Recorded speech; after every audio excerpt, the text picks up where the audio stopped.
Welcome to the Radiate Wellness Podcast. I'm your host, Christi Hoffman. Each week we will discuss tools, tips, and ways to radiate your best life ever, interviewing practitioners, authors, and luminaries to help you on your path. Wellness, joy, peace, abundance. What do you want to radiate?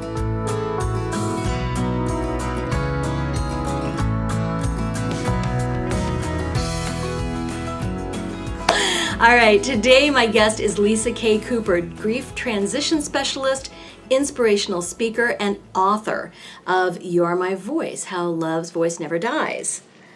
Right. Well, thank you. Thank you so much. I'm so honored to be a part of this group and a part of this program. And when Christi asked me to radiate hope, I just felt in my heart that I couldn't wait to be here. So thank you. Oh, thank you so much. Yeah, we are indeed radiating hope because when we lose a loved one, and this is really the crux of your book, it seems that everything is so dark.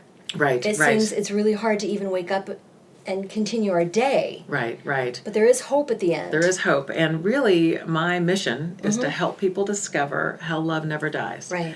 And when I never intended to write a book. Really? My background was in marketing and advertising. And honestly, if somebody would have said to me 20 or, gosh, even 30 years ago, you're going to be writing a book someday, I'd be like, well, would it be about an advertising recommendation or a marketing plan? But specifically, after my mother passed away, actually October 2nd of 2011. Now, today we are filming. Yeah, we're filming on October 2nd. That's just how it worked out, and it just seemed divinely orchestrated. Absolutely. Really The power of numbers and dates is very important. I think so. But after my mother passed away in 2011, although I began a grief journey, that is also when my journey of hope began. Because as she was dying, she saw my deceased grandmother in the hospital room. And so at that point, I knew that she was not alone on her journey. And it was truly such an eye-opening and spirit, heart-opening, awakening experience for me that I knew I needed to write about it. So after my mother passed away on October 2nd, I began really just writing down some of the unusual occurrences that happened. And I mentioned before my background in advertising and marketing. I think that in corporate America and in our lives at work, so often we're in a left brain logical mindset, as you know. Yeah, absolutely. And our right brain is much more the creative, emotive, I could even say open-hearted side of ourselves. And really, when my mother made her transition, it was a transformation for me, a transformation from left brain to right brain. Because it was at that point that, including the deathbed visit with my grandmother, but within in about 2 weeks, I was having a significant number of dreams where my mother was coming to me and telling me things about how she was healed and how she was still in my life and how our love had never died. So again, it was really a transformation from left brain to right brain so that I could learn for myself how to make that transition from grief to hope. Oh, wonderful.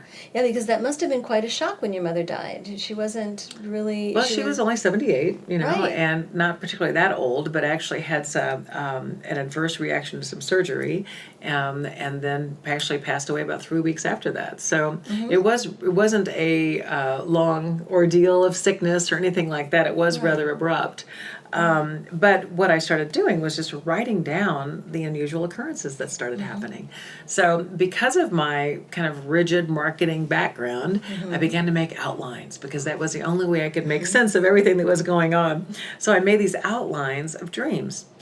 And specifically, as I looked back on these outlines, they started out as dream visits where she would let me know that she was healed.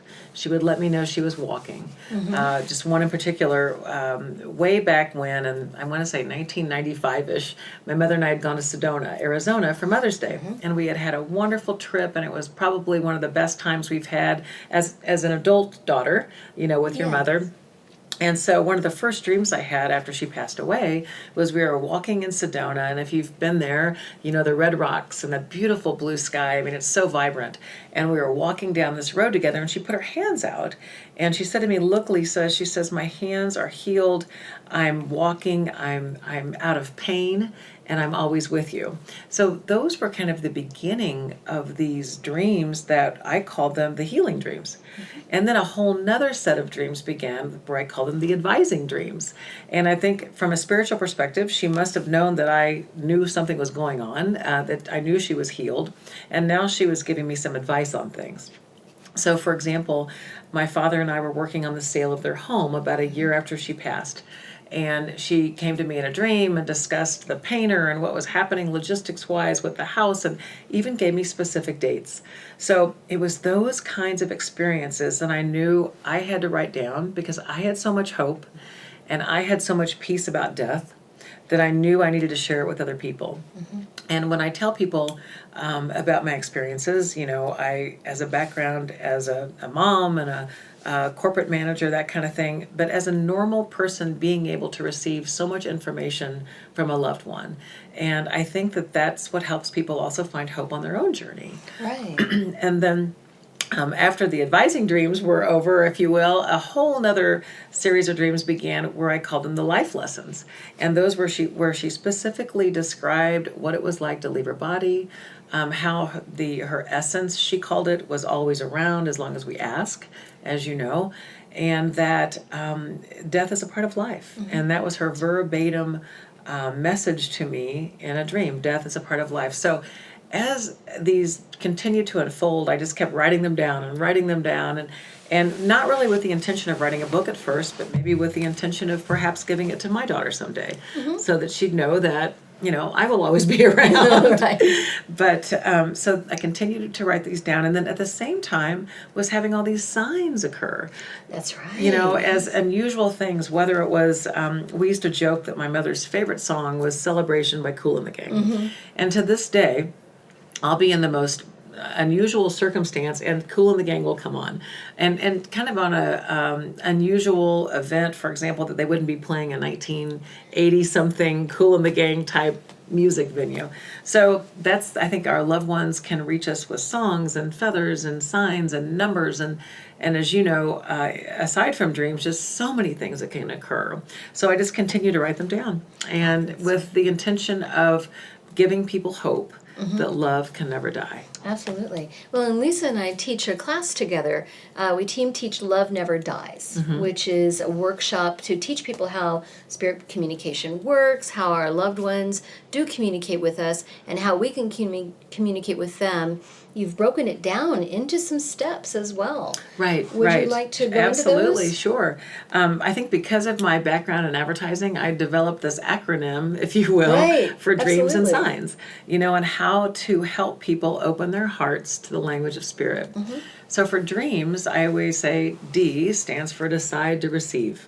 We have to decide that we have the ability to receive a dream visit from our loved one.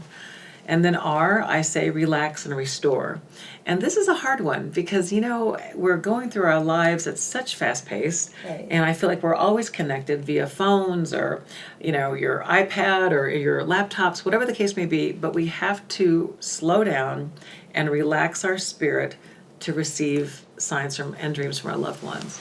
And then I say E, expect a miracle. And miracles don't have to be walking on water. They can simply be a change of heart. So we want to expect that we will receive a sign or a dream. And then A, ask for angelic support, because we're always supported. We're never alone, but we do have to ask.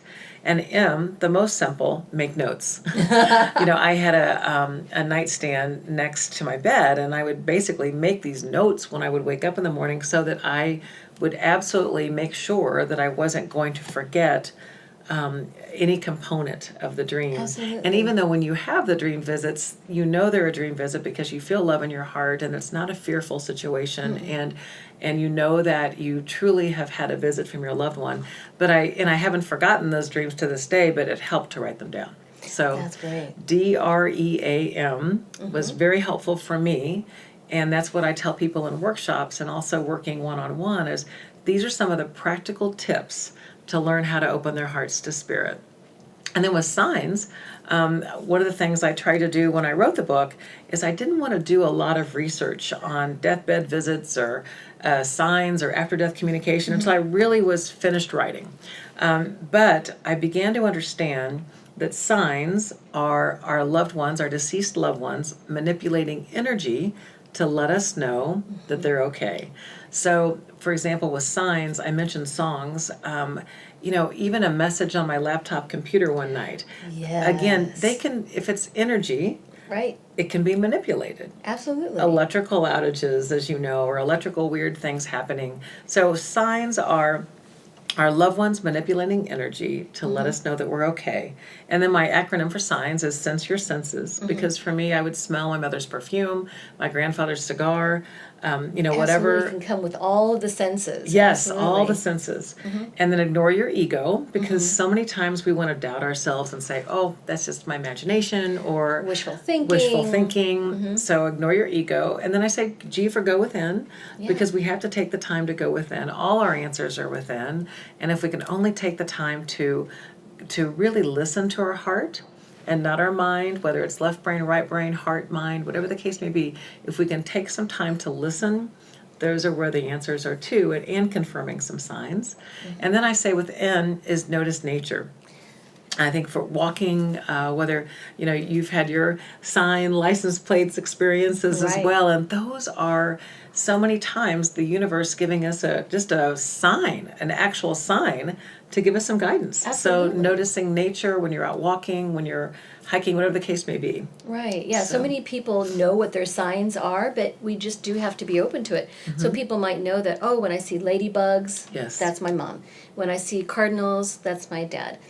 But we do have to notice, because these signs can come anywhere. can't they? Absolutely, absolutely. And And if- they're around us all the time. All the time. And if we can just raise our awareness and open our hearts, we will know that they indeed are a sign from our loved ones. Oh, absolutely. Well, I think that your book has really encapsulated your whole experience, and I love how you break it down in advertising terms, Yeah. and acronym terms, very easy to remember, very easy to follow. Thank when you. someone is very, in the depths of their grief, they need something that they can hang on to Tangible. and follow. Absolutely, something tangible. And I know that what you do and your message really helps people. Thank you. And so how would you go about working with someone? I know you work with clients to help them move from this grief to hope. So Well, in what the do you work- workshops, what do you- the workshops, whether it's the workshops that Christi and I are doing or some separate workshops that I do, I often talk to groups of grievers, whether it's a church organization or a grief support group, that kind of thing. Right. Because grievers are the ones, obviously, that need to hear the hope. And sometimes their own journey could last years, as you know, or Absolutely. some they want to hear the message pretty quickly after their loved ones passes. So really, it's wherever they are on their journey, I meet them and honor their grief. I also do some one-on-ones where people maybe they don't feel comfortable sharing in a group workshop about their personal experiences with their family member or their loved one. So Right. we often do one-on-ones where I listen to them and we talk about signs and dreams and like, for example, just a random story. This one woman, she was very uncomfortable sharing about her son's passing. And we were talking and she said, she showed me her phone and she said, my phone has been blinking May 10 now for about 60 days. And she said that was the day her son passed. And she thought she was going crazy because she said, am I losing my mind that my phone is blinking this day? And so really hearing people on their journey with signs and dreams validates their experiences to let them know they're not going crazy and to let them know this is completely normal and that really it's we need to believe that they indeed are with us still. There's absolutely no doubt. No, So- I know that's very helpful for people because when you're in that depths, you just can't really even see the next moment, sometimes the next day. And Right, so right. you need to know that, have that validation. We're not crazy. You're not losing your mind. Right. There is hope. There is hope. Yeah, one day you will feel better. Mm-hmm. And just hearing from our loved ones does offer some validation as well. The number one question that people want to know is my loved one okay? Yeah. And that really is the most often heard message from our loved ones once they cross over is, I want you to know that I'm okay. I'm good. Right, I'm happy. right. I'm well. I'm well. Yes. Yeah, that's big. I know in my personal experiences with my mom and dad, they always look like they're in their 30s or early 40s. And I think that was a height of their life in terms of health and happiness and fun. And so when I'll have a dream, so often they look just so vibrant and young and not 80-ish, No, and not sick and not on their deathbed. I know. Right. I know many people also have PTSD from experiencing their loved ones' death in that way, or lingering, or have visions of how their loved ones had looked before death, and so seeing them afterward looking vibrant and young and youthful and fun, it's really truly healing. Yeah. And we just all need to realize that we don't have to be a medium. Right. Right? We don't need any special skill to be able to have a visitation, to have a sign, right? To hear a message from our loved ones. This is so accessible, and that's what I love about the message of your book, is that you tell people that they can do this too. They can receive messages from their loved ones. And I know when we teach this class that we often have stories. Yeah. And people love to share their stories, and I've not met anybody who's not had a story like that. And I think that that's one of the biggest things for grievers is one of the best things they can do to support each other and maintain their faith about the fact that yes, indeed, their loved one is still around, but also to share their stories. Absolutely. Because the storytelling and the sharing, that is so important on someone's healing journey. It is, isn't it? Yeah, and I think that's an important job of what you're doing. And don't you think today in our culture and in our society, people are so uncomfortable talking about death? They don't know what to say. Well, say, for example, whether it's coworkers or extended family or friends even, sometimes they don't know exactly what to say. And really, all you want to do is talk about that person. And your eyes light up when you talk about your loved one, and you smile. And I think that so often we're so skittish about what to say. So that's what we also sometimes talk about in some workshops, or, it's okay to bring up that person's name again. Absolutely. And to let them share a story about their loved one when they were having a great experience or a fun time together. Right. And that's healing. Right. And I know from my work as a medium that when we talk about our loved ones, they come even closer. They really light up. Our loved ones light up when we talk about them. And it just creates more of a bond there. So it's very healing to talk about them. Yeah, I love that. Yeah, that's wonderful. Now, you've got a new project. A new project, yes. I have actually partnered with, there's a woman here in Kansas City by the name of Mindy Corcoran. And she's the one who lost her son, Reet, and dad, Bill, in the Jewish Community Center shootings in April of 2014. Right. And specifically, they were murdered in front of the Jewish Community Center with a man who was intent on killing Jews that day. That's right. And it was awful. It's such a tragedy. Here in Kansas City, yes. And Mindy has gone on to really make some beautiful things happen after that horrible tragedy. And she's developed the Faith Always Wins Foundation, where one of her objectives is to educate people about different religions and it's interfaith workshops, and really trying to promote love, and with the fact that love will conquer hate. And the other thing that she's working on is workplace healing. So what we've done is we've just in the last month have partnered on a new initiative called Workplace Healing. And what this is making the workplace a place for healing. And kind of what you and I were just talking about with people, uncomfortable talking about their loved ones.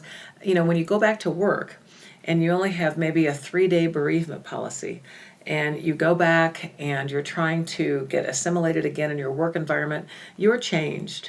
And as you know, people after any sort of trauma, it doesn't even have to be a death. It could be divorce. It could be a financial loss in a family. It could be illnesses, a children's illness. I mean, it could be a whole array of trauma or tragedy. And the workplace is often the place where people have to leave it in the parking lot. Right. And it's very unfortunate, but we're trying to, we don't want them to leave it in the parking lot. So how can they bring their healing opportunities into the workplace? Right. So what we're doing is we're developing workshops called the Hope Workshops.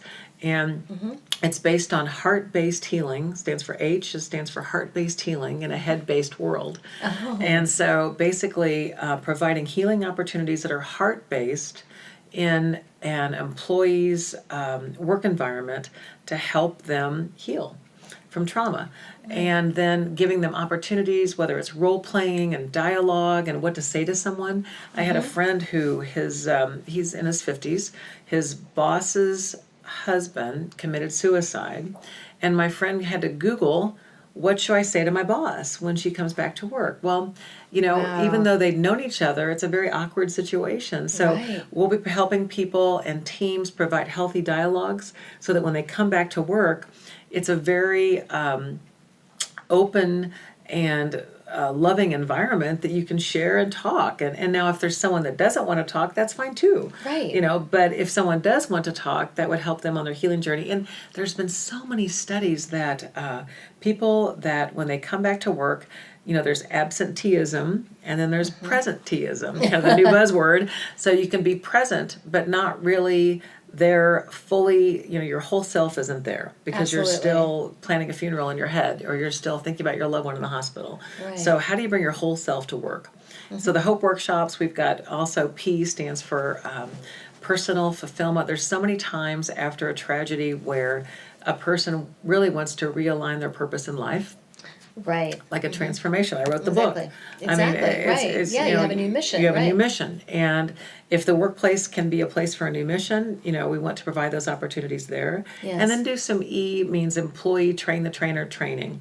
In other words, helping the employee adapt to his or her newfound purpose and really help them train for a trauma plan.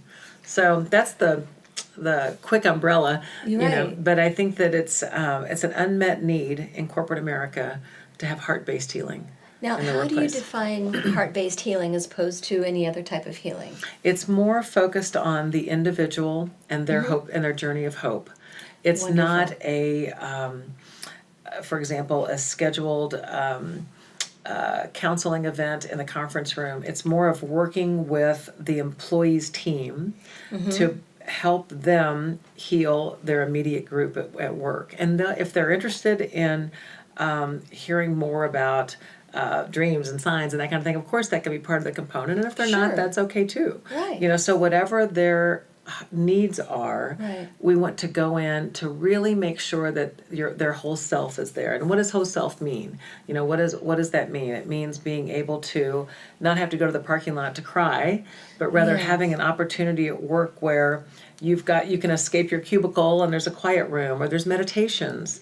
Maybe there's a lunch meditation going on, or an awareness Right. workshop. It's those are the I think the differentiating factors from simply counselors on board, which is a great resource. Great, right. But it's also going to be more, I think, mindfulness and awareness too. Oh, that's wonderful. And we think of healing and these conversations, these difficult conversations with friends, Yes. with family, with neighbors. Neighbors support each other in that way, but we don't often think of it in the workplace. Right. But we see our coworkers more than we see our family oftentimes. Exactly. And we're another type of family. And for some people spend a third of their lives at work. Right. A third of their That lives. is amazing. And so it's important to how can we make that part of our lives also healing? Absolutely. Because we can't just plan on healing at home. No. We've got to be, and if that person is feeling supported in the workplace, and if that person is feeling like there is an initiative from my company to help me heal, then that's going to help that person obviously find a higher level of joy during the day, which of course from a CEO perspective leads to more productivity. Right, exactly. Not to monetize it, but that's the bottom corporate line. objective. It is. So it's still in the planning stages, but we'll kind of stay tuned to see Yes. how everything unfolds and how it all comes together. Well, it's certainly very much a heart-based mission, and I Yes. love one, and one that's very, very needed. Do you feel like, was it Sheryl Sandberg's book? Yeah, she had written a book about her experience. She's with Facebook, obviously. Right. And her husband died tragically on a treadmill when they were on I think it was in Mexico for a birthday Right. event. And she basically coined, and I love this expression, the elephant in the room. When she went back to work and no one could talk about her husband.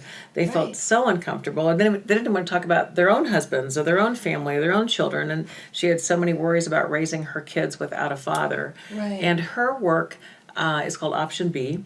And it's about finding support. Option B. Option A wasn't available, so she had to go to Option B, which is a great way to look at it. And her book is very data driven, and it's got a lot of important facts on how to build resilience in the workplace. But ours will be more what I call more of a heart-based approach in the actual team environment. Instead of outside workshops on resilience. Right, right. Oh, that's wonderful. Now, I'm thinking, someone is returning to work after, a tragic incident, and they've lost somebody, and it's very difficult to return to hope. So what do you feel is the most healing, the most transformative to someone when they're going through this grief journey to move into hope? Or is it different for everybody? I think in a way it is different for everyone. Right. Because I think people have different levels of what they've experienced and what they already understand. I think the goal is to go from grief to hope.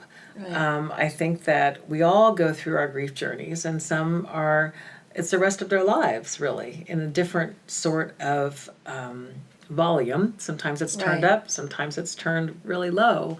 But I think that when you can realize that, yes, indeed, my loved one is still around, and yes, indeed, there's more to my life than what I can see and touch and feel, then that's such a big component of helping people find hope, to know that they're not alone. Yes. And it's really across all religions. I don't see it as being any sort of particularly religious message. I think the notion of finding hope after a trauma is really across any religion, in terms of... It of... really is. Yeah. It's so universal. Yes, so universal. But I do think that everyone's journey is different. And that's the other thing, too, that I think is important when you look at grief in the workplace, is that it's most of the approaches I've seen are very cookie cutter in terms of how a trauma plan is developed, or how a plan is implemented in the workplace when you have an employee has gone through some sort of tragedy. But I think personalizing and making a program very tailored and individualized for a particular situation is also what will help bring success to that initiative. Good, because each trauma is different. Sure. And each person's grief journey is different. Right. Right, and we all react to it very differently according to our filters and according to how we were brought up. And so, that's every person's journey is going to be different. And I always find that there is no time limit to your grief journey. Right, nor can we expect to set any.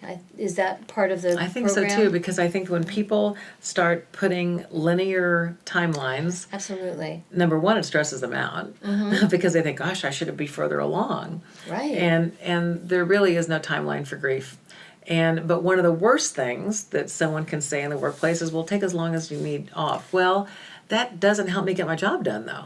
So it needs to be like, if you're, for example, working in a corporate environment and you need to take as much time as you need to meet the needs of your personal situation, really about the worst thing your boss can say to you is take as much time as you need. What should be said is, okay, you're going to be gone, and now Sally's doing this, Joe's doing that, John's doing that, and Phil's doing this, and this is how we've prioritized your month so that you don't have to really worry.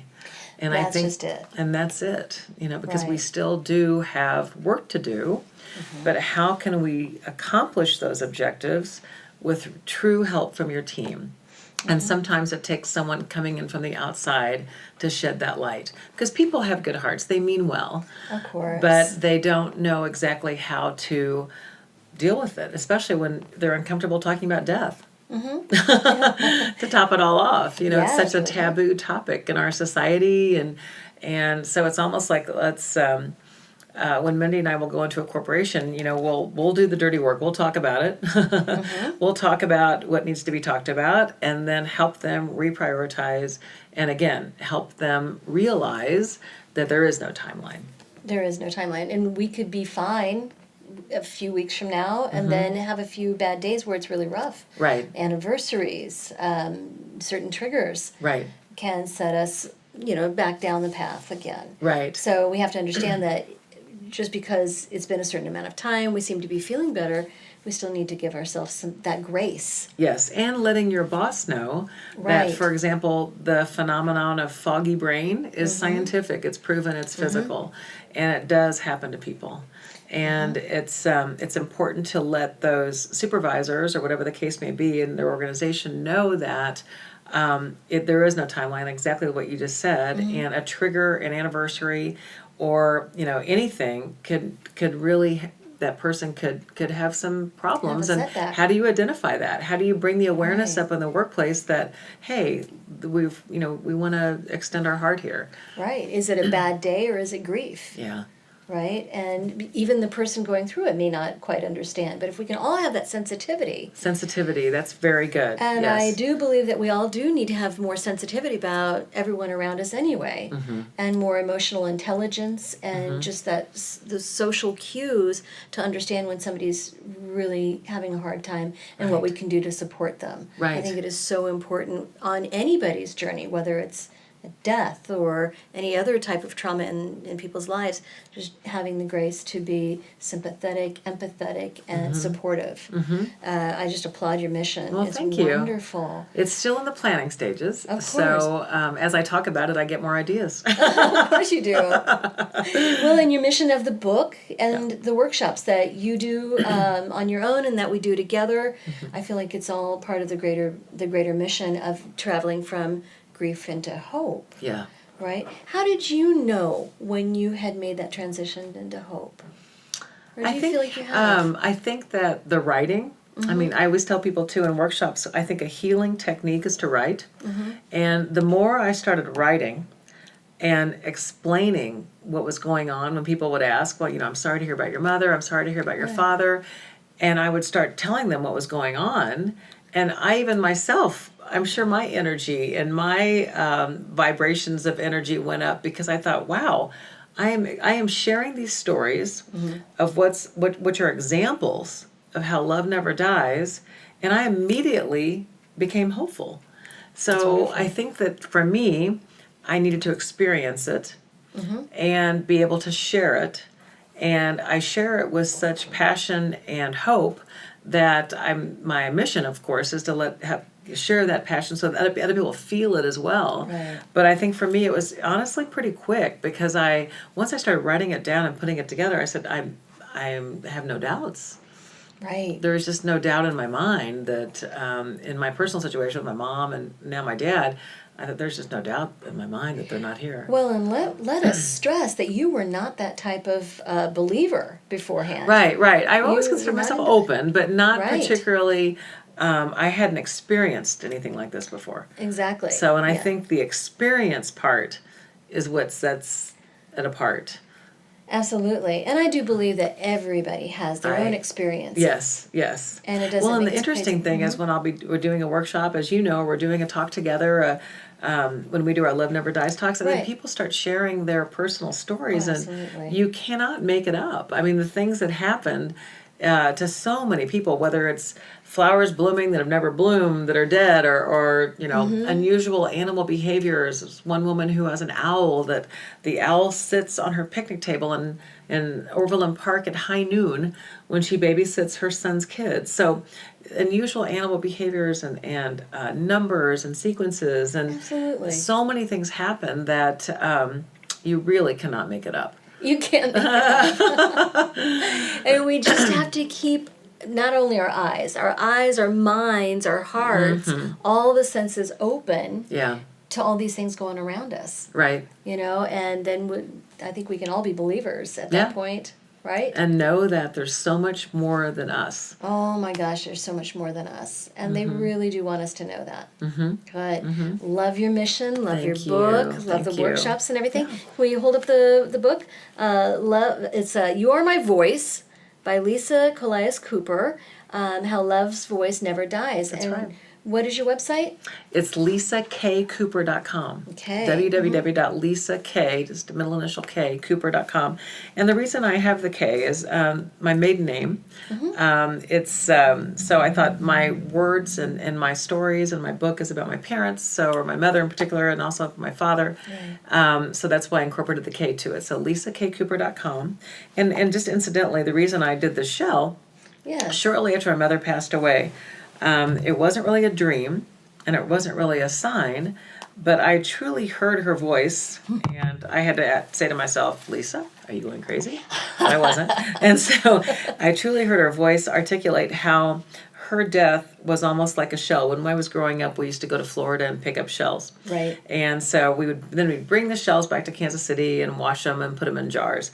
And so after she died, the notion was, my body was like that shell that we used to bring home from Florida to the Midwest, and we'd hold it up to our ears back in Kansas City, and we could still hear the waves from Florida. And her metaphor for me was that even though I'm not in my physical shell anymore, my body anymore, you can still hear the sound, you can still hear me if you open your heart and listen. Oh, I love that. So that was my shell metaphor for the cover of the book. We just have to open our hearts and listen. I love that. Yeah, thanks. Right. And so we can get the book on your website. Yes, lisakcooper.com website, or they're on Amazon as well. On Amazon too. That's wonderful. Yeah. Well, super. Lisa, thank you so much for being here today. Thank you. This has been really great to talk about transition from grief into hope, and that there are resources out there for people. And I love what you're bringing to the workplace, bringing to the world with this message. It's very Thank you. Thank you. Thank you.